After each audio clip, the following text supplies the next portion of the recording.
नमस्कार, आज है 4 मार्च, दिन शुक्रवार। वक्त हो गया जी बिजनेस की बहुत ही खास पेशकश इंडिया 360 का। मैं हूं दीपक डोभाल। हो जाइए तैयार दिन भर की बड़ी खबरों के 360 डिग्री एनालिसिस के लिए। लेकिन सबसे पहले आपको बताते हैं आज शो में क्या है खास और आज की हेडलाइंस। इंडिया 360 में खास तौर से आज बताएंगे यूक्रेन युद्ध का पूरा अपडेट, नाटो की ब्रसेल्स मीटिंग में क्या हुआ, युद्ध के बाद क्या होगा, नया वर्ल्ड ऑर्डर, रूस जीता तो किसे मिलेगी यूक्रेन की कमान, और साथ ही साथ शेन वॉन के जाने से स्तब्ध है दुनिया। ये तमाम खबरें होंगी आज इंडिया 360 में खास तौर से। लेकिन सबसे पहले हेडलाइंस। ऑस्ट्रेलिया के दिग्गज क्रिकेटर शेन वॉन का दिल का दौरा पड़ने से निधन। 52 साल की उम्र में दुनिया को कहा अलविदा। दुनिया भर के क्रिकेटर फैंस स्तब्ध। यूक्रेन के राष्ट्रपति जेलेंस्की के देश छोड़कर भागने की खबर, रूसी मीडिया ने किया दावा, पोलैंड भागे हैं जेलेंस्की। यूक्रेन की राजधानी कीव में घुसी रूसी सेना। यूरोप के सबसे बड़े न्यूक्लियर पावर प्लांट पर रूस का कब्जा। दोनों देशों के बीच आम नागरिकों के लिए सेफ पैसेज देने पर बनी सहमति। रूस यूक्रेन युद्ध को टालने के लिए आगे आया सऊदी अरब। क्राउन प्रिंस ने की मध्यस्थता की पेशकश। पुतिन और जेलेंस्की से फोन पर की बात। रूस और यूक्रेन के बीच युद्ध थमने के बाद क्या होगा नया वर्ल्ड ऑर्डर, इंडिया 360 में करेंगे विश्लेषण। आपकी थाली तक कैसे असर डालेगा यूक्रेन युद्ध। पाकिस्तान के पेशावर में जुमे की नमाज के दौरान धमाका, ब्लास्ट में 55 लोगों की मौत, 100 से ज्यादा घायल।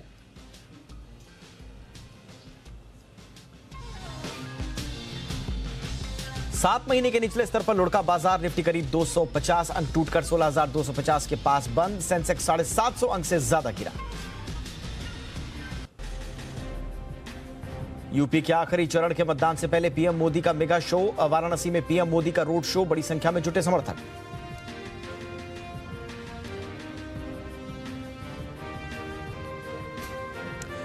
कोहली के 100वें मैच से पहले बीसीसीआई ने किया विराट को सम्मानित। कोहली ने युवाओं को दिया खास संदेश।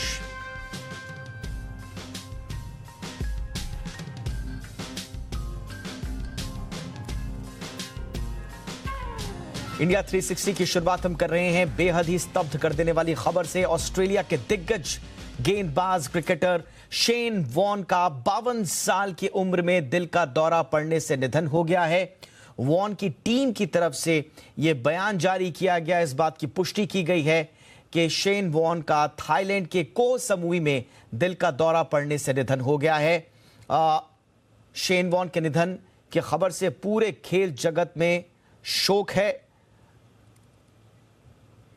इंटरनेशनल क्रिकेट में अपनी फिरकी से सबको फंसाने वाले शेन वॉन अब इस दुनिया में नहीं हैं।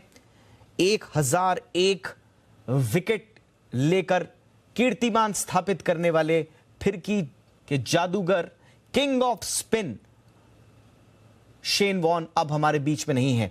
बातचीत करने के लिए इस वक्त हमारे साथ जुड़ चुके हैं पूर्व क्रिकेटर पंकज सिंह। पंकज, बेहद शॉकिंग ये खबर, सारे क्रिकेट फैंस स्तब्ध हैं, हम स्तब्ध हैं, शेन वॉन को जानने समझने वाले सभी स्तब्ध हैं। कैसे याद करेंगे शेन वॉन को?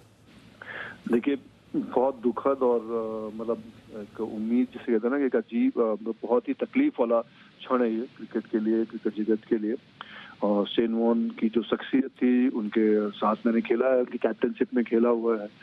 और बस खाली यही कह सकते हैं कि इस वक्त ये बहुत ही दुख की घड़ी है इंडियन क्रिकेट, वर्ल्ड क्रिकेट के लिए। जिस तरह से ये न्यूज़ आई, जिस तरह से पता लगता है कि इतनी कम उम्र में उन्होंने वो नहीं रहे इस दुनिया में, तो बहुत ही दुख की बात है, बहुत ही दुख का समय है ये कह सकते हैं।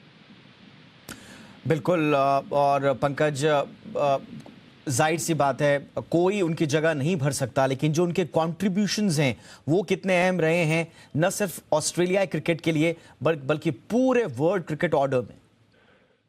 देखिए, बिल्कुल जिस तरह के वो खिलाड़ी थे, और जैसा मैंने कहा कि हमने आईपीएल में उनके कैप्टनशिप में खेला भी, और काफ़ी सारी टीमों के साथ वो आईपीएल में जुड़े हुए थे, जिससे कि इंडियन क्रिकेट क्या पूरी, जैसा आपने कहा, पूरे वर्ल्ड क्रिकेट को वो क्रिकेट सिखा रहे थे, क्रिकेट दे रहे थे एक तरह से। तो जब उन्होंने खेला, सबको अपने खेल से रोमांचित किया, एक सब क्रिकेट को बहुत कुछ दिया, और आप समय था जो नए खिलाड़ियों को तैयार भी कर रहे थे, नई टीमों में काम कर रहे थे। तो कह सकते हैं एक बहुत बड़ी क्षति है क्रिकेट जगत के लिए शेन वॉर्न का ना होना। और जिस तरह से ये न्यूज आई, जिस तरह से पता लगता है कि इस उम्र में वो दुनिया को छोड़ के जा रहे हैं, बस खाली ये कह सकते हैं बहुत दुख की घड़ी है। भगवान उनकी आत्मा को शांति दे। पंकज, एक अजीबोगरीब ये संयोग है, इत्तेफाक है, मैं ज़रूर इस पर चर्चा आपसे ज़रूर करना चाहूँगा। पिछले साल हमने देखा, पिछले साल नहीं 2020 में इनफैक्ट सितंबर में डीन जॉन्स भी इसी तरह से अचानक हार्ट अटैक से चले गए। इंडिया में ही थे, आईपीएल का उस समय सीजन चल रहा था, क्वारंटीन थे, सबके सब बायो बबल में थे। उनका 58-59 के रहे होंगे, वो चले गए। 52 की उम्र में एक और ऑस्ट्रेलियन क्रिकेटर अब चले जाते हैं। ये कहा जाता है कि आमतौर पर क्रिकेटर्स या जितने भी हमारे प्लेयर्स होते हैं बड़े फिट होते हैं, ख़ासतौर से कार्डियोवैस्कुलर उनकी जो हेल्थ होती है बहुत स्ट्रांग होती है। अचानक से इस तरह का जाना क्रिकेटर्स का हार्ट अटैक से थोड़ा स्तब्ध करता है। नहीं, बिल्कुल आश्चर्य भी, और थोड़ा सा कई चीज़ों को देखा जाए तो अभी की फिलहाल हम कह सकते हैं जैसी भी परिस्थितियां, हम ये नहीं जान सकते कि वो उनको कोविड हुआ था या नहीं। बहुत सारी चीजें जो कोविड में रहा है और काफी चीजें रही हैं, जैसे हम बात करें 2020 में, अभी की बात कर रहे हैं। अब ये जानकारी तभी पता लग पाएगी कि क्या कारण से उनको हार्ट अटैक आया है। बट जनरली जो खिलाड़ी होते हैं उनके साथ ऐसा होना थोड़ा सा कम देखने को मिलता है। सो आश्चर्य की बात तो जरूर है थोड़ा सा, बट आने वाले समय जरूर पता लग पाएगा कि क्यों, किस कारण से उनको हार्ट अटैक आया। पंकज, क्या रिटायरमेंट के बाद खिलाड़ियों का अपने स्वास्थ्य के प्रति थोड़ा सा हो सकता है कि इस वक्त इस तरह की बातें करना शायद कुछ लोगों को खराब भी लग रहा हो, लेकिन हर कोई ये जानना चाहता है कि शेन वॉर्न आखिर क्यों चले गए अचानक, इसलिए थोड़ा सा तह तक जाना जरूरी है। बिल्कुल आप कह रहे हैं थोड़ा सा, लेकिन मुझे लगता है जैसा आज का जो कल्चर है, अभी आप देखें तो जो भी खिलाड़ी रिटायर्ड भी हुए हैं, पहले जरूर ऐसा था, लेकिन आज के जो खिलाड़ी रिटायर्ड अगर आप देखें सारे अपने फिटनेस पे काम कर रहे हैं और सभी फिट दिखते हैं। क्योंकि अभी कोई ना कोई जैसे आपकी लेजेंड प्रीमियर लीग हो रही है, T10 हो रहा था, रिटायर्ड प्लेयर बहुत सारे उसमें खेल रहे हैं आपके। तो आज के टाइम में हम ये नहीं कह सकते कि बहुत कोई इंडिविजुअल या कोई कुछ व्यक्ति ऐसे जरूर होंगे जो शायद ना कर रहे हो, बट इसको हम इस चीज से नहीं जोड़ सकते कि इस कारण से ऐसा कुछ हुआ होगा। क्योंकि अभी जिस तरह के फिटनेस को लेके लोगों में अवेयरनेस है, तो सभी लोग अपने फिटनेस का फिलहाल अभी तो इस समय सब लोग ध्यान दे रहे हैं। बिल्कुल, शुक्रिया पंकज, हमसे आपने बातचीत की। शेन वॉर्न के जाने से हर कोई स्तब्ध। दुनिया का एक महान क्रिकेटर, एक महान स्पिन गेंदबाज अब हमारे बीच में नहीं है, और 52 साल की उम्र भी कोई उम्र होती है जाने की, इसलिए हर कोई शॉक्ड है। उनके जाने का जो दुख है वो हर किसी के चेहरे पर है। सोशल मीडिया से लेकर तमाम जगहों पर हम देख रहे हैं कि शेन वॉर्न के जाने से हर कोई स्तब्ध है, शॉक्ड है। हार्ट अटैक, तुरंत जो फौरी जानकारी मिल रही है कि हार्ट अटैक की वजह से शायद कोई मैसिव हार्ट अटैक आया, सर्वाइव नहीं कर पाए शेन वॉर्न, लेकिन एग्जैक्ट वजह संभवतः कुछ रुक कर हमें पता चलेंगी। लेकिन फिलहाल अब हम रुक करते हैं खबरों का जो जुड़ी हैं रूस और यूक्रेन के युद्ध से।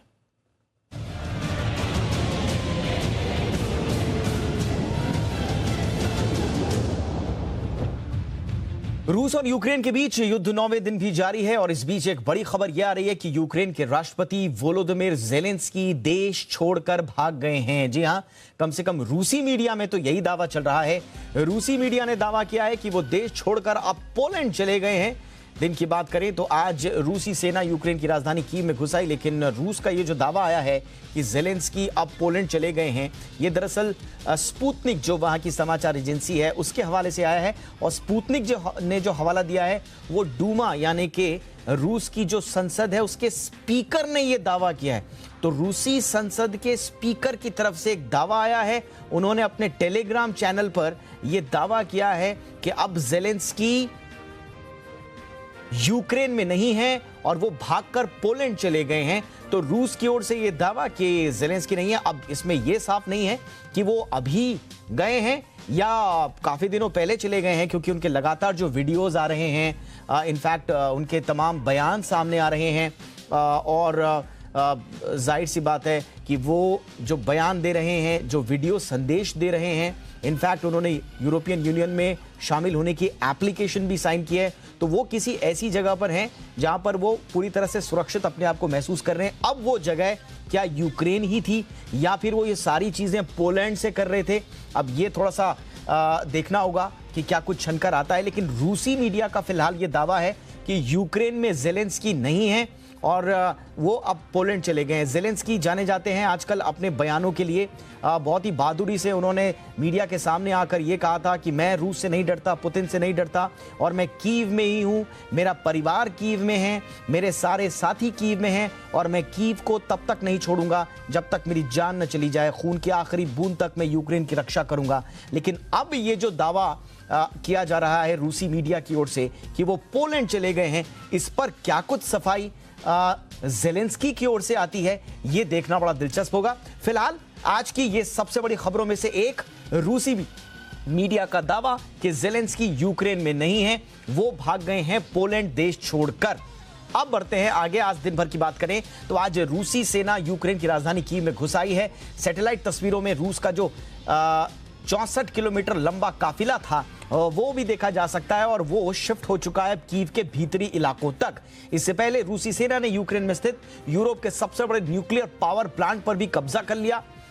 ज़ेपेरोज़िए नाम का ये न्यूक्लियर प्लांट है जिस पर कब्जे के बाद आग लगने की खबरें भी आई। हालांकि दोनों ओर से ये दावा किया गया कि हमने हमला नहीं किया, हमला तो किया गया है यूक्रेन के फोर्सेस की ओर से, ये कहा है रूस ने, और यूक्रेनी फोर्सेस कह रही हैं कि रशिया ने हमला किया है। बहरहाल फिलहाल कब्जा जो है न्यूक्लियर प्लांट पर ये रूसी सेना का है। हालांकि जो आग लगी थी, गनीमत ये रही कि उस पर समय रहते काबू पा लिया गया। अब दोनों देशों के बीच बातचीत से हल निकालने की कोशिशें भी जुटी हुई हैं। दोनों देशों के बीच दूसरे दौर की जो बातचीत हुई है उसमें सीज फायर पर तो कोई फैसला नहीं हुआ, लेकिन आम नागरिकों के लिए एक सेफ पैसेज देने पर जरूर सहमति बनी है।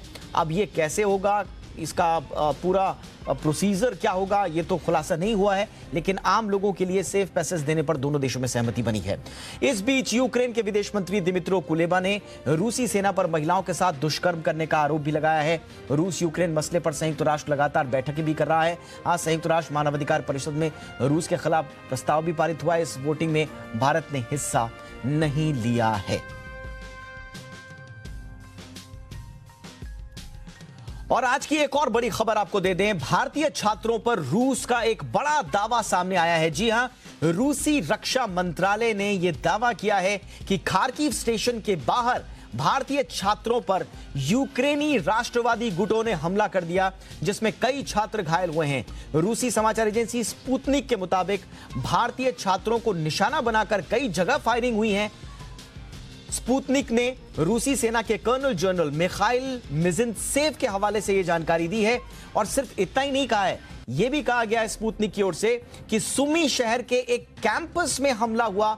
यूक्रेनी राष्ट्रवादी लोगों ने, राष्ट्रवादी गुटों ने यह हमला किया और उसमें 5 भारतीय छात्र जख्मी हो गए हैं। यह रूसी सेना की ओर से दावा किया गया है। और रूस का दावा यह भी है कि 1000 से ज्यादा भारतीय छात्र खार्कोव के बाहरी इलाके के पेसोचिन गांव के पास में फंसे हुए हैं। यूक्रेनी राष्ट्रवादी लोग उनको रोके हुए हैं, उनको आगे नहीं बढ़ने देना चाह रहे। ये छात्र खुद से रूसी बॉर्डर को पार करने की कोशिश कर रहे थे, लेकिन यूक्रेनी लोगों ने उनको नहीं जाने दिया। स्पुतनिक के मुताबिक कर्नल जनरल मिखाइल मिजिंत्सेव ने कहा है कि इस इलाके में फंसे भारतीय छात्र तनाव में हैं, बहुत परेशान हैं, उनके पास खाने पीने का सामान भी नहीं है।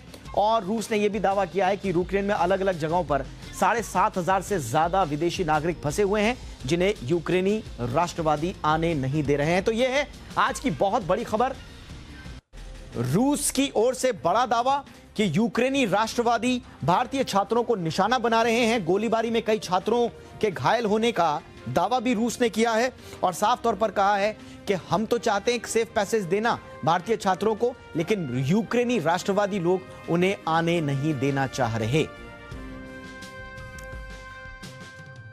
और अब जरा आपको बताते हैं कि एक्चुअल में हो क्या रहा है, चल क्या रहा है। दिन भर का अपडेट आपको दे देते हैं कि रूस और यूक्रेन के युद्ध के भीतर कौन कौन सी बातें उभरकर सामने आ रही हैं, क्या कुछ हलचल हो रही है, क्या कुछ बातें चल रही हैं इंटरनेशनल मीडिया में और लोकल मीडिया से जो खबरें छनकर सामने आ रही हैं, आपको दे दें क्या चल रहा है रूस और यूक्रेन में। देखिए, रूस यूक्रेन में बातचीत से बात बन चुकी है। ये हम इसलिए कह रहे हैं क्योंकि दोनों देशों के बीच में जो सेकंड राउंड की जो टॉक्स हुई थी उसमें यह कहा गया था कि नागरिकों को सेफ पैसेज दिया जाएगा, उस पर दोनों देश राजी हो गए हैं। तो ये आज का बहुत बड़ा डेवलपमेंट था, एक अच्छी खबर थी, युद्ध के साए से निकलती हुई ये महत्वपूर्ण खबर। इसके अलावा एक और खबर जो चल रही है वो ये कि रूस में मार्शल लॉ लगा सकते हैं पुतिन। मार्शल लॉ अगर लग गया तो एक तरह से वो इमरजेंसी है और इमरजेंसी में पुतिन अपने पास सारी चीजें टेक ओवर कर लेंगे। हालांकि वो ऑटोक्रेट है वहां के, लेकिन फिर भी बाकी जो अधिकार मिले हुए हैं नागरिकों को शायद वो भी सस्पेंड हो जाएं। तो खबर ये आ रही है कि बहुत ज्यादा क्योंकि विरोध रूस में पुतिन का हो रहा है तो एक आखिरी रिजॉर्ट के रूप में पुतिन वहां पर लगा सकते हैं मार्शल लॉ। इसके अलावा यह भी खबर है कि यानुकोविच को यूक्रेन के राष्ट्रपति बनाना चाहते हैं पुतिन।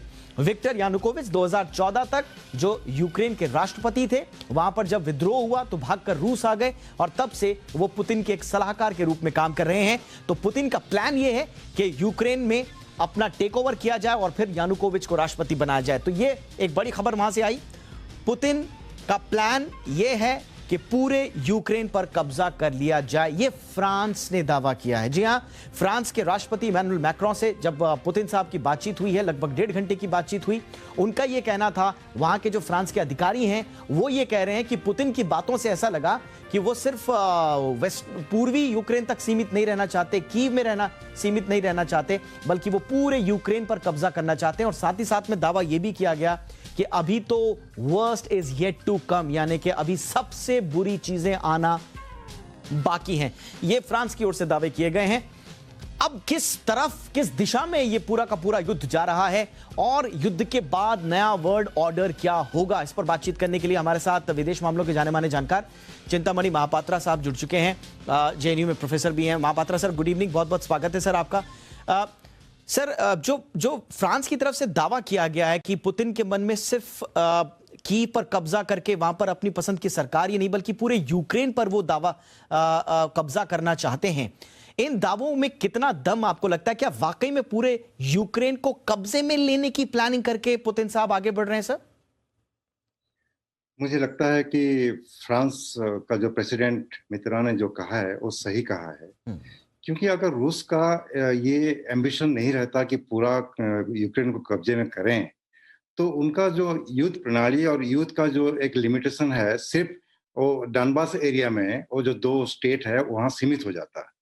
मगर जिस तरह से वो अलग अलग शहरों में हमला कर रहे हैं और आज तो देखने को मिला कि संभवतः जिस तरह का एक खतरा आता है, न्यूक्लियर फॉलआउट, परमाणु फॉलआउट, रेडियो एक्टिव का जो आज देखने को मिला, उसमें लगता है कि वो पुतिन ये चाहते हैं कि पूरे जो यूक्रेन है उनके कब्जे में आ जाए।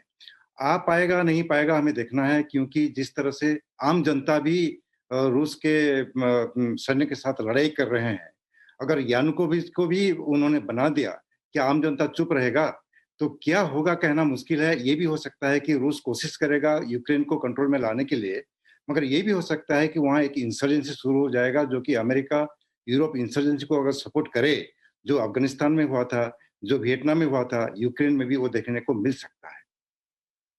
आज जो रूसी मीडिया में दावा किया गया है कि ज़ेलेंस्की साहब जो हैं वो अब वहां से भाग चुके हैं यूक्रेन से, कितना आपको इन बातों में दम लगता है और क्या इमीडिएटली भागे होंगे या जितने वीडियो मैसेजेस वगैरह आ रहे हैं वो सब पोलैंड से ही आ रहे थे?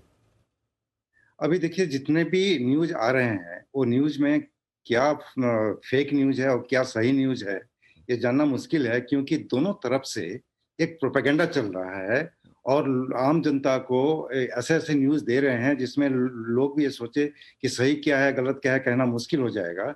तो देश छोड़ के तो शायद नहीं जाएंगे। जिस तरह से यूक्रेन का प्रेसिडेंट ने बयानबाजी कर रहे थे, मुझे लगता है कि अगर आम जनता को बोल रहे हैं कि सब लोग बाहर आओ, ट्रेनिंग लो और लड़ाई करो, अगर ये कह रहे हैं तो सिविल सोसाइटी को अगर पुकार रहे हैं तो खुद नहीं भागेंगे। ये प्रोपोगेंडा वॉर भी हो सकती है। आपने बिल्कुल सही कहा, क्योंकि किसी भी रूप से, चाहे मनोवैज्ञानिक रूप से, चाहे प्रचार के माध्यम से, कम्युनिकेशन के माध्यम से जीतना, एक दूसरे पर आपको जीत स्थापित करनी और उसके लिए कुछ भी किया जा सकता है। एक और जो आज खबर आई है महापात्रा सर, वो ये कि रूसी मीडिया में यह दावा किया गया, डूमा के स्पीकर ये कह रहे हैं कि भारतीय छात्र, डूमा के स्पीकर नहीं, जो वहां के कर्नल आए हैं, सॉरी, उन कर्नल का यह दावा है कि भारतीय छात्रों को रोके हुए हैं यूक्रेनी राष्ट्रवादी और बाकायदा उन पर हमला हुआ है। खार्किव के आसपास भारतीय छात्र उसमें घायल भी हुए हैं। हम तो चाहते हैं कि वो रशियन बॉर्डर से हमारे पास आ जाए, लेकिन उनको यूक्रेनी एक तरह से शील्ड के रूप में इस्तेमाल कर रहे हैं। 1000 से ज्यादा दावा किया जा रहा है कि भारतीय छात्रों को एक तरह से बंधक बनाया गया है। इसमें कितना दावा आपको लगता है सर? भारत सरकार का जो बयान है उसमें तो ये लगता नहीं कि भारतीय स्टूडेंट को वो लोग एक ढाल की तरह से इस्तेमाल कर रहे हैं। मगर ये भी देखना है कि जब यूक्रेन का एम्बेसडर भारत को अपील की कि आप प्रेसिडेंट पुतिन से बात करिए, इसका कुछ इलाज निकालिए, भारत ने कुछ नहीं कर पाया। भारत का क्षमता भी नहीं है कि पुतिन के ऊपर ऐसा प्रभाव डालें कि युद्ध बंद हो जाए। और इस तरफ रूस भी खुद भारत को कह रहा है कि आप जो भी स्टैंड लिया है यूनाइटेड नेशंस में बहुत अच्छा है। इस तरफ अमेरिका भारत के ऊपर प्रेशर डाल रहा है कि अगर इतने सारे देश अगर रूस को निंदा कर रहे हैं, भारत एक्शन क्यों कर रहा है? भारत के ऊपर प्रेशर हर तरह से आ रहा है। अगर कोई नेशनलिस्ट सिविलियन यूक्रेन के कोशिश कर रहे हैं भारतीय स्टूडेंट को के ऊपर हमला करने के लिए, हो सकता है सही है, मगर यूक्रेन का सरकार, यूक्रेन का आर्मी ऐसे करेगा, मुझे लगता नहीं कि ये सही है। महापात्रा सर, एक सवाल हमारा जो हमने आज के पूरे शो की थीम भी रखी है कि इस वॉर के बाद अब दुनिया किस दिशा में जा रही है, न्यू वर्ल्ड ऑर्डर अब क्या होगा? एक तरफ रशिया है, उनकी तरफ आप सैंक्शंस अगर आप बढ़ाते हैं या अनरेस्ट जारी रहता है यूक्रेन में, तो दुनिया की एक नई तस्वीर हमारे सामने होगी। और यूरोपियन मीडिया में तो इस बात को खुलकर कहा जाने लगा है कि यूक्रेन शायद अब दुनिया का या यूरोप का 9/11 है, जिसके बाद से सब कुछ बदल जाएगा। तो new world order Mahapatra sir अब क्या होगा? देखिए, पहले तो इसके बारे में मैं 2-4 बातें करना चाहूंगा। पहले तो ये कहूंगा कि अमेरिका और रूस के बीच एक नया किस्म का शीत युद्ध तेज हो गया है। ये कई सालों से चल रहा था, अभी बहुत ज्यादा तेज हो गया है। और ये भी कहूंगा सेकेंडली कि रूस एक नए भू राजनीतिक अभिनेता के रूप में उभर आया है, जिसमें अमेरिका रूस से ज्यादा खतरा महसूस कर रहा है। तीसरी बात यह है कि विश्व व्यवस्था में जो वर्ल्ड ऑर्डर की बात कही जा रही है, मुझे लगता है कि आने वाले दिनों में ये विश्व में ये व्यवस्था नहीं होगा, अव्यवस्था ज्यादा होगा, डिसऑर्डर होगा, ऑर्डर नहीं होगा। क्योंकि इस जो नए शीत युद्ध में मुझे लगता है कि एक तरफ देखेंगे तो चीन, उत्तर कोरिया, ईरान और संभवतः पाकिस्तान भी एक साथ रहेंगे। दूसरी तरफ देखेंगे कि अमेरिका और नेटो मेंबर्स और कुछ अमेरिका का जो सहयोगी देश हैं वो रहेंगे, और एक नया किस्म का शीत युद्ध दोबारा शुरू हो जाएगा। और यह परिदृश्य, ये जो परिदृश्य, ये जो सिनारियो है, उसमें मुझे लगता है कि सबसे बड़ी जो चुनौती होगी इंडिया के लिए, भारत के लिए, वो ये रहेगा कि कूटनीति की दुनिया में नेविगेट करना भारत के लिए बहुत ही मुश्किल हो जाएगा। अभी भारत के अमेरिका और रूस दोनों के साथ संबंध बहुत अच्छे हैं और सहयोगी संबंध है। अभी एक नए शीत युद्ध जिस तरह से अभी होने वाला है, उसमें मुझे लगता नहीं कि भारत के लिए ये आसान होगा, बहुत ही मुश्किल होगा। छोटे छोटे देशों जो है अभी असुरक्षा फील कर रहे हैं, और मुझे लगता है कि दुनिया के विभिन्न हिस्सों में खतरे की धारणा बढ़ गई है। और कुछ देश हैं जिनके पास ये कैपेसिटी है कि अगर वो चाहें तो न्यूक्लियर बम बना सकते हैं। वो ये देख रहे हैं कि अगर यूक्रेन के पास ये परमाणु अस्त्र होते, शायद पुतिन ने ऐसे हमला नहीं करते, तो हो सकता है कि न्यूक्लियर वेपन प्रोलिफरेशन और ज्यादा होगा आने वाले दिनों में। तो अब पहले तो पैंडेमिक की वजह से पूरे विश्व में जो आर्थिक स्थिति है वो बहुत खराब है, और अभी युद्ध की वजह से जो सामान्य व्यापार संबंध है उसमें भी रुकावट आई है, सप्लाई चेन में भी कड़वाहट, बिल्कुल आपने सही कहा, और कड़वाहट भी बढ़ रही है। हमने देखा अब स्वीडन पर आंखें तरेर रहा है रशिया कि आप क्यों सपोर्ट कर रहे हैं यूक्रेन को, आपके साथ तो हमारा पुराना समझौता था। इस तरफ ताइवान में भी टेंशन्स बढ़ रही हैं। तो बहुत नफरतें, चिंताएं बढ़ना स्वाभाविक है, और इन चिंता जनक स्थितियों में भारत अपनी कूटनीति के साथ कैसे आगे बढ़ेगा? महापात्रा सर का कहना है कि बड़ा मुश्किल होगा भारत के लिए। तो सधे हुए अंदाज में भारत को आगे बढ़ना होगा, लेकिन ये आसान नहीं होगा। बहुत बहुत शुक्रिया महापात्रा सर, आपने वक्त निकाला हमारे लिए और इस महत्वपूर्ण विश्लेषण को दिया। चलिए, अब हम जिस बात का जिक्र आज कर रहे थे, जो सबसे बड़े इंपॉर्टेंट डेवलपमेंट में से एक था, यूक्रेनी न्यूक्लियर प्लांट पर रशियन फोर्सेस का कब्जा। क्या है इसका मतलब, क्या है इसके मायने, वो न्यूक्लियर प्लांट क्या है, इसकी खासियत क्या है और ये कितना बड़ा है और कितना बड़ा ये महत्वपूर्ण घटनाक्रम है। देखिए, अब आपको दिखाते हैं ग्राफिक्स के जरिए। तो ज़ैपोरिज़िए, ये एक प्रोनाउंसिएशन करना भी बड़ा मुश्किल है इस नाम का, पूरी दुनिया में कई लोग रटपटा रहे हैं इस नाम में, लेकिन ज़ैपोरिज़िए ये न्यूक्लियर प्लांट है जहां पर कब्जा किया, और चिंताएं इस प्लांट पर कब्जे के बाद रशियन सेना की बढ़ गई हैं। यूरोप का सबसे बड़ा प्लांट्स में से एक है, और इस पर अगर कब्जा किया रशियन फोर्सेस ने तो कहा जा रहा है कि ये कहीं रशिया के हाथों में तो आ ही चुका है, लेकिन इसका कहीं मिसयूज न करे रशिया, इस बात की संभावना यूक्रेन जाहिर कर रहा है। हालांकि रशिया कह रहे हैं कि सब कुछ ठीक ठाक रहेगा, डोंट वरी। इसके अलावा विश्व के 10 सबसे बड़े प्लांट्स में से एक है ये, बहुत इंपॉर्टेंट प्लांट है। और जब भी कभी इस तरह के युद्ध होते हैं तो कहा जाता है कि न्यूक्लियर प्लांट पर एक तरह से दोनों देशों में, इन्वेडर और जो इन्वेड करता है, जहां पे इन्वेजन होता है, दोनों देशों में सहमति होती है कि आप दूर रहेंगे। आमतौर पर यह सहमति बनती है, और यूक्रेन ने भी कहा था, यूएस के पास जाकर कहा था, यूरोप के पास जाकर कहा था कि देखिए रूस आ रहा है, ये जो पावर प्लांट है इसके 30 किलोमीटर के चारों तरफ एक आप सुरक्षित जोन बना दीजिए ताकि रशियन फोर्सेस ना घुसें। लेकिन ये जो सदर्न इलाका है, आपको बता दें कि ये सदर्न इलाका है, क्रीमिया से ऊपर की तरफ आप जब जाते हैं तो रास्ते में ये न्यूक्लियर प्लांट पड़ता है, और रूसी सेना जैसे जैसे नॉर्थ की तरफ बढ़ रही है वो बमबारी करते हुए आगे बढ़ रही है, और इसीलिए इस पर भी आज बमबारी की खबर आई। हालांकि रशियन फोर्सेस का ये भी कहना था कि यूक्रेन भी बमबारी कर रहा है। बहरहाल ये 10 सबसे बड़े प्लांट्स में से एक। यूक्रेन की 1/4 बिजली की आपूर्ति यहीं से होती है और बहुत ही इंपॉर्टेंट है, और इस तरह के इंपॉर्टेंट एस्टैब्लिशमेंट्स पर अटैक करना रशिया चाहेगा कि वो जरूर करे, लेकिन उसके लिए सुरक्षा की जो चिंताएं हैं उन्हें भी दरकिनार रूस को जरूर करना होगा। बहरहाल यूक्रेन जो है तो 4 सक्रिय संयंत्रों में से एक है। अब खतरा ये है इस बात को लेकर कि अगर इसमें कुछ भी गड़बड़ी होती है तो तब क्या होगा। जरा बताते हैं कि धमाका हुआ, यहां पर कुछ गड़बड़ी हुई तो क्या होगा। रेडिएशन बढ़ने का खतरा, क्योंकि यहां पर जो रेडियो एक्टिव मटेरियल है अगर वो लीक हो गया या आसपास कहीं चिटक गया तो फिर उसके बहुत कॉन्सिक्वेंसेस होंगे, हर कोई जानता है। लंबे वक्त तक जेनेटिक दिक्कतें आ सकती हैं। जहां जहां न्यूक्लियर ब्लंडर्स हुए हैं, ब्लास्ट्स हुए हैं, उनका क्या रेपरकशंस हुए हैं ये पूरी दुनिया जानती है। आप भोपाल गैस त्रासदी से लेकर आप चेरनोबिल तक चले जाइए, पूरी दुनिया में किस तरह की स्थितियां उभरी हैं। भोपाल में तो खैर गैस का था, लेकिन फिर भी इस तरह के जब भी कोई हादसे होते हैं तो किस तरह के रेपरकशंस वहाँ की जनता और आने वाली पीढ़ियां भुगतती हैं, इस बात को हम सब जानते हैं। गंभीर बीमारी का खतरा आने वाली कई पीढ़ियों तक, जंगल खेत बंजर सब हो जाएंगे। यहाँ से जाती हुई जो बगल में नदी है, अगर वहाँ पर ये रेडियो एक्टिव मटीरियल लीक हो गया तो फिर आगे जहाँ जहाँ वो जा रहे हैं और ब्लैक सी तक जाती है ये नदी, तो फिर कितने इसके नुकसान होंगे। इसीलिए हर कोई खौफजदा है, और ख़ास तौर से यूक्रेन कह रहा है कि आप पूरी दुनिया एक साथ हो जाइए और इस न्यूक्लियर रिएक्टर से रूस को रखिए दूर।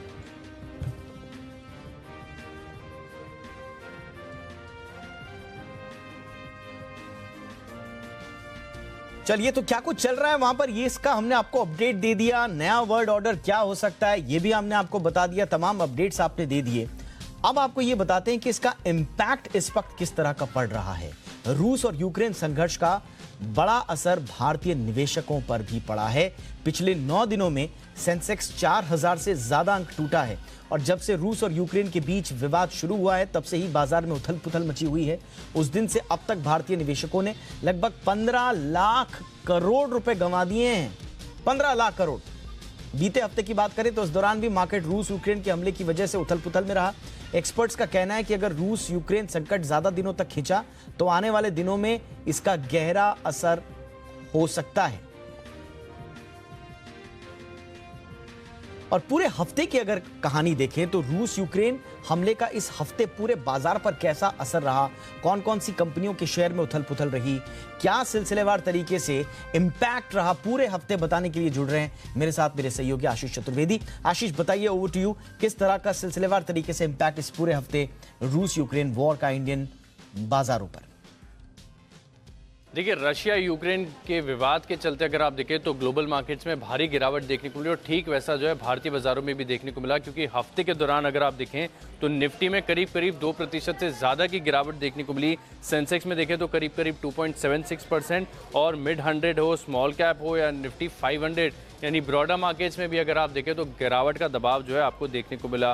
देखिए, सबसे ज़्यादा प्रेशर और गिरावट जो क्रिएट किए वो सबसे पहले देखें तो ऑटो इंडेक्स ने, क्योंकि हफ्ते के दौरान जो है करीब करीब 9.5% का कट यहाँ पर देखने को मिला। और बैंकिंग स्टॉक्स की तरफ से भी देखें तो प्रदर्शन काफ़ी निराशाजनक रहा, बड़ी तेज प्रॉफिट बुकिंग यहाँ पर देखने को मिली। दिग्गज बैंकिंग स्टॉक्स में भी जो है गिरावट का रुझान देखने को मिला और हफ्ते के दौरान अगर आप देखें तो 6% की गिरावट यहाँ पर देखने को मिली। NBFCs में भी गिरावट रही और रियल्टी स्पेस काफ़ी बजिंग माना जाता है, यहाँ पर भी अगर आप देखें तो 4% का आपको कट देखने को मिला। लेकिन ऐसे बाजार में भी अगर आप देखें तो कमोडिटीज़ जो हैं वहाँ से आपको बढ़िया तेज़ी देखने को मिली। मेटल इंडेक्स में 7% का उछाल देखने को मिला। ऑयल एंड गैस, क्योंकि कच्चा तेल करीब करीब $120 के करीब आया, इसके चलते अगर आप देखें तो 4% की तेज़ी यहाँ पर देखने को मिली। और डिफेंसिव तौर पर माने जाने वाले IT सेक्टर की बात की जाए तो यहाँ पर भी 2% की तेज़ी देखने को मिली। लेकिन ब्रॉडर मार्केट्स में भी एक्शन भरपूर था। सबसे पहले वो स्टॉक्स देख लेते हैं निफ्टी के जिन्होंने बाजार में तेज़ी में जो है बढ़िया कंट्रीब्यूट किया। और जैसा कि मैंने आपको बताया कि मेटल इंडेक्स का और मेटल स्टॉक्स ऐसे थे जहाँ पर काफ़ी बढ़िया तेज़ी रही। हालांकि हफ्ते के आखिरी दिन अगर आप देखें तो बड़ा कट भी यहाँ पर देखने को मिला, लेकिन इसके बाद भी गेंस काफ़ी बढ़िया हैं। सबसे पहले देखिए टाटा स्टील 12% की तेज़ी हफ्ते के दौरान देखने को मिली। कोल इंडिया करीब 11% और हिंडाल्को ने भी जो है ऑल टाइम हाई ब्रेकआउट जो है चार्ट्स पर दिया। इसके अलावा मारुति यहाँ पर देखिए गिरने वाले स्टॉक्स की सूची में 13.5% का कट यहाँ पर देखने को मिला। एशियन पेंट्स, क्योंकि कच्चे तेल की कीमतें लगातार बढ़ रही हैं, कंपनी के लिए नेगेटिव है, लागत खर्च बढ़ेगा, 12% की गिरावट यहाँ पर देखने को मिली। आयशर मोटर्स है, हीरो मोटो, टाटा मोटर्स यानी ऑटो स्टॉक्स की तरफ से देखें तो भारी गिरावट के यहाँ पर संकेत नजर आए। ब्रॉडर मार्केट्स की बात करते हैं, एजिस लॉजिस्टिक्स स्टॉक की ज़्यादा चर्चा होती नहीं है, लेकिन हफ्ते के दौरान प्रदर्शन जो है काफ़ी बढ़िया रहा। 20% की तेज़ी यहाँ पर देखने को मिली। और क्योंकि कच्चे तेल में, गैस में काफ़ी बड़ा उछाल है जैसा कि मैंने आपको बताया, तो यहाँ पर देखिए गेल 16% की तेज़ी यहाँ पर रही। UTI AMC काफ़ी बजिंग साबित रहा, करीब करीब 15% की तेज़ी यहाँ पर। शिपिंग कॉर्पोरेशन यहाँ पर डाइवेस्टमेंट की खबर आई, 12% की तेज़ी यहाँ पर देखने को मिली। और अंत में जो है हफ्ते के दौरान गिरने वाले स्टॉक्स की बात की जाए तो कार्बोरंडम यूनिवर्सल यहाँ पर 18% का कट देखने को मिला। बायोकॉन बायोलॉजिक्स ये भी एक नया अधिग्रहण करने जा रहे हैं, जिसके चलते बाजार ज़्यादा खुश नज़र नहीं आए। हफ्ते के दौरान 17% की गिरावट यहाँ पर देखने को मिली। कजारिया सेरेमिक्स 15%, वेरोक इंजीनियरिंग जैसे स्टॉक्स में भी अगर आप देखें तो करीब करीब 15% का कट नजर आया। शुक्रिया आशीष इस तमाम जानकारी के लिए। और जहां रूस यूक्रेन विवाद ने शेयर बाजार को लाल निशान में धकेलने का काम किया, तो वहीं कच्चे तेल में इसने रिकॉर्ड उछाल आया। कमोडिटीज पर रूस यूक्रेन का इस हफ्ते कैसा असर रहा, बता रहे हैं जी मीडिया के commodity editor Mrityunjay Kumar Jha. Over to you Mrityunjay. Commodity market के लिए यह हफ्ता ऐतिहासिक रहा और 52 साल में, जी हाँ 52 ईयर्स में कमोडिटी मार्केट के लिए यह हफ्ता सबसे शानदार रहा है। तेज़ी के लिहाज से ज़बरदस्त तेज़ी आई है। और इस हफ्ते मेटल में, एनर्जी में, क्रूड में अगर आप देखें तो 10 से 15% तक का उछाल आया है। आपको बता दें कि इस हफ्ते क्रूड का भाव $120 के बेहद करीब तक पहुंच गया।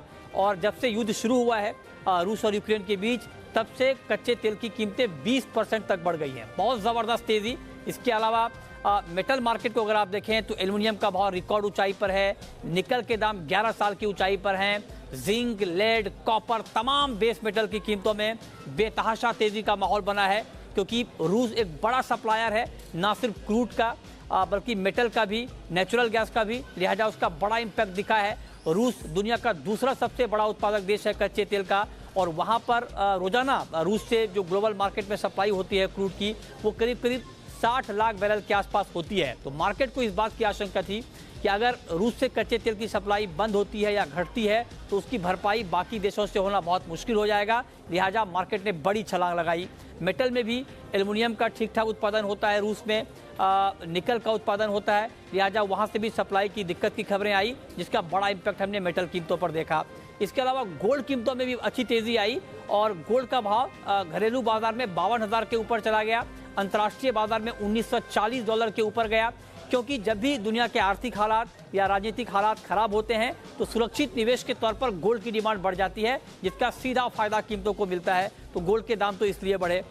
इसके अलावा एग्री मार्केट में आप देखिए गेहूं की कीमतों में बहुत बड़ी तेजी आई है और अमेरिकी वायदा बाजार में एक झटके में दाम 7% से ज़्यादा बढ़ गए और हफ्ते भर में करीब करीब वहां पर अगर आप देखें तो गेहूं में 40% के आसपास की तेजी आई है, क्योंकि यूक्रेन और रूस से करीब करीब 29% गेहूं का एक्सपोर्ट होता है ग्लोबल मार्केट में और एक बड़ा सप्लायर है, लिहाजा वहां से कीमतों में बड़ा इम्पैक्ट आया है। 40% की तेज़ी, मक्के में 17% की तेज़ी हफ्ते भर में और सोयाबीन में 6% की तेज़ी आई है। तो सारी कमोडिटी में बहुत बड़ी तेज़ी है। अब जानकारों का ये कहना है कि अगला हफ्ता मार्केट के लिए बहुत अहम होगा, क्योंकि अगर देखिए दो सिनारियो बनते हैं। अगर रूस और यूक्रेन के बीच बातचीत हो जाती है, कोई सुलह की बातचीत होती है, तब मार्केट ने जिस रफ्तार से छलांग लगाई है उसी रफ्तार से बाजार गोता भी लगा सकता है, एक सीन बन रहा है। लेकिन हाँ, अगर हालात बिगड़ते हैं तो आपको एक बार फिर से बड़ी तेज़ी क्रूड में, मेटल में, गोल्ड में देखने को मिल सकती है। और बहुत सारे एक्सपर्ट कह रहे हैं कि ऐसे में अगर क्रूड का भाव $140 तक चला जाए तो कोई हैरानी की बात नहीं होगी। गोल्ड जी बहुत बहुत शुक्रिया मृत्युंजय इस तमाम जानकारी के लिए। तो अभी आपने जाना कि कमोडिटी पर कैसा रहेगा, लेकिन अब आपको ये बताते हैं कि रूस यूक्रेन युद्ध की वजह से कमोडिटीज के इंपोर्ट और एक्सपोर्ट पर किस तरह का असर पड़ेगा और इसकी वजह से कौन कौन सी कंपनियां प्रभावित हो सकती हैं या हो रही हैं। पूरी डिटेल बता रहे हैं मेरे सहयोगी Varun Dubey. Over to you Varun. देखिए, वैसे तो भारत और रशिया के बीच में कोई डायरेक्ट बड़ा इंपोर्ट एक्सपोर्ट का ट्रेड नहीं होता है। कुल इंपोर्ट एक्सपोर्ट अगर आप देखेंगे तो उसमें करीब 1.5 से 2% के आसपास जो है वही हम रशिया के साथ करते हैं, लेकिन इसका इनडायरेक्ट इम्पैक्ट जो है वो काफ़ी बड़ा है। और आप देख ही रहे हैं कि रशिया और यूक्रेन के बीच में जो युद्ध है उसके चलते कच्चे तेल में जिस तरह का उछाल देखने मिला है, उसका एक इनडायरेक्ट इम्पैक्ट जो है हमारी इकोनॉमी पे पड़ता है, क्योंकि हम तो 80 से 85% के आसपास का कच्चा तेल जो है वो इंपोर्ट करते हैं और इस युद्ध के चलते कच्चे तेल के दाम जो है वो आसमान छू रहे हैं। लेकिन साथ ही साथ काफ़ी सारी और एग्री कमोडिटीज़ जो है उन पे भी इसका असर पड़ता है। आप सनफ्लावर ऑयल ले लीजिए, भारत करीब 20% के आसपास का सनफ्लावर ऑयल जो है उसको इंपोर्ट करता है, लेकिन इम्पॉर्टेंट ये है कि इस 20% में से करीब 90% के आसपास जो है वो यूक्रेन और रशिया से ही इंपोर्ट होता है।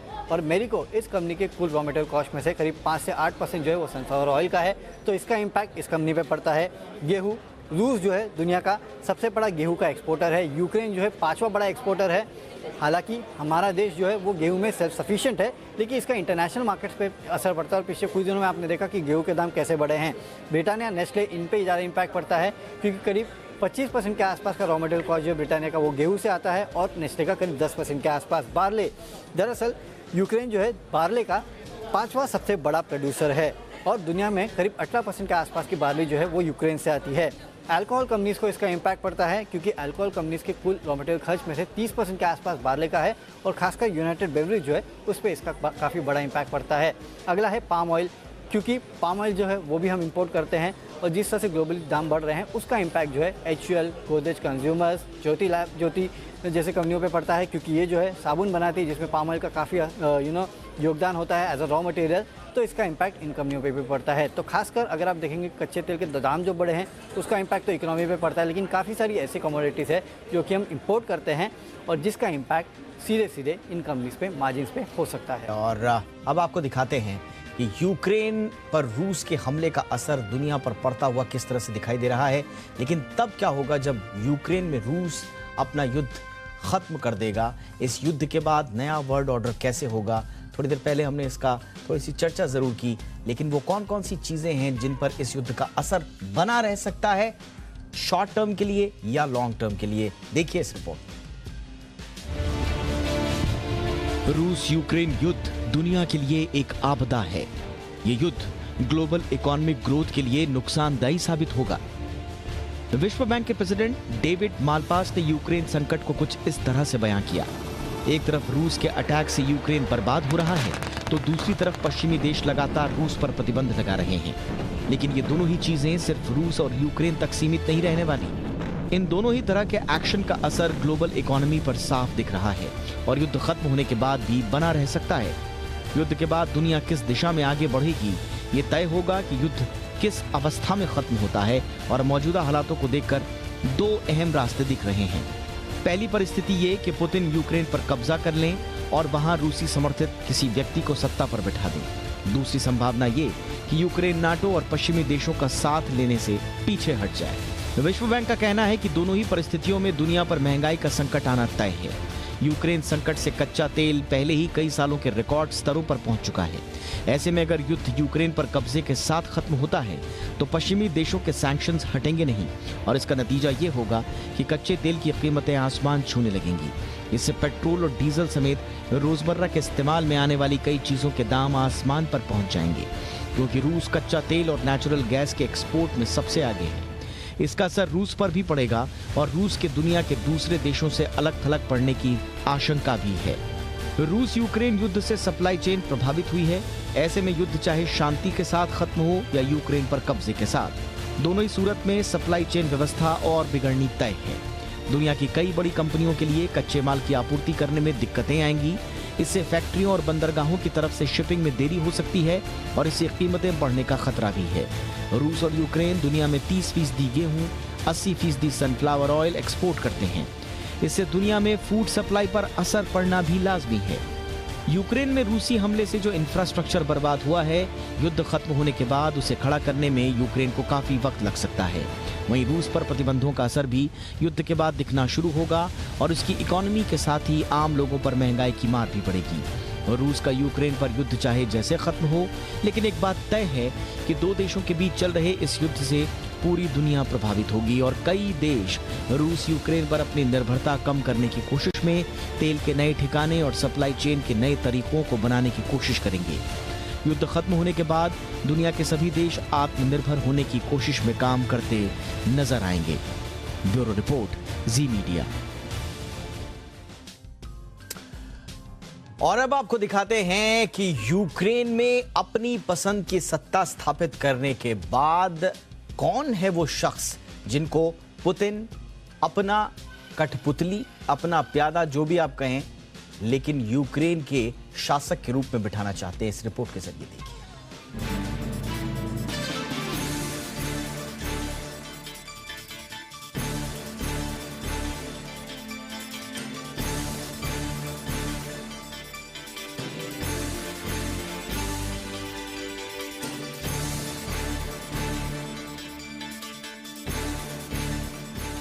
रूस और यूक्रेन के बीच जंग जारी है। रूस लगातार यूक्रेन पर बम बरसा रहा है तो दूसरी तरफ यूक्रेन के लड़ाके रूस की सेनाओं का मुकाबला करने की कोशिश में जुटे हुए हैं।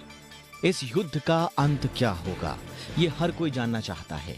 एक तरफ पुतिन की सेना यूक्रेन पर कब्जा करना चाह रही है तो दूसरी तरफ ज़ेलेंस्की ने हार न मानने की कसम खाई हुई है। इस जंग में हजारों मासूमों की जिंदगियां तबाह हो चुकी हैं। पुतिन का प्लान पूरे यूक्रेन पर कब्जा करना है। सूत्रों के मुताबिक पुतिन इतने कॉन्फिडेंट हैं कि उन्होंने यूक्रेन के नए राष्ट्रपति को भी चुन लिया है।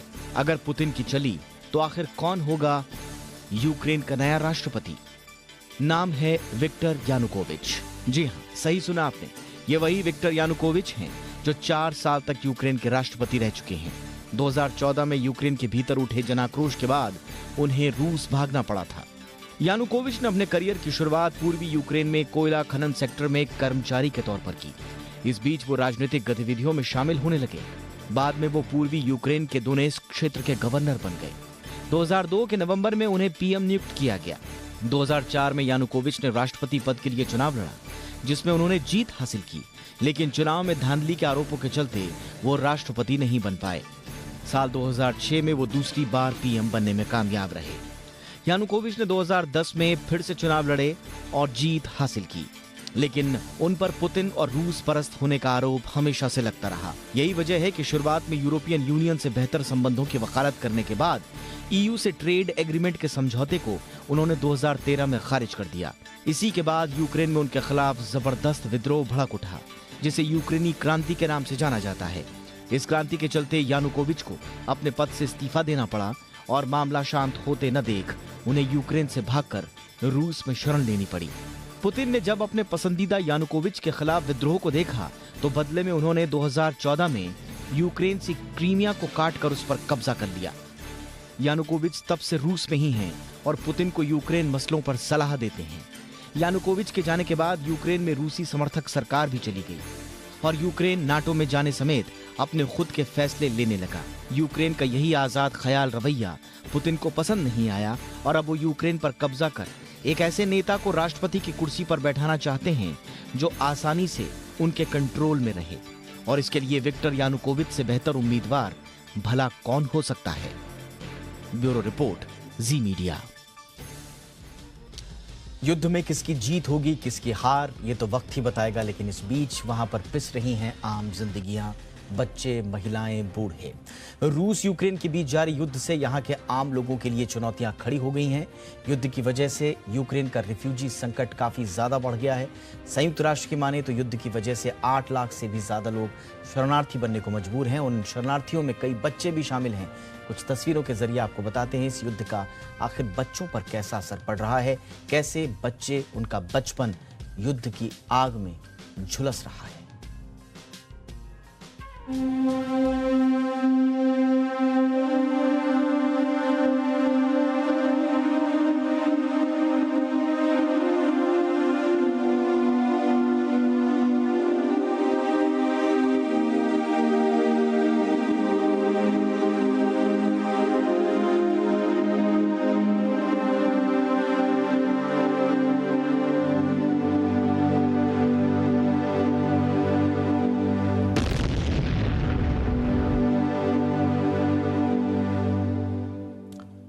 तो जंग जल्द खत्म हो, दुनिया में कहीं भी युद्ध ना हो, अमन चैन और शांति रहे, इसी कामना के साथ इजाजत दें। हैशटैग याद रखिए, #ZIndia360। कोई राय, कोई सुझाव हो तो जरूर भेजें। नमस्कार।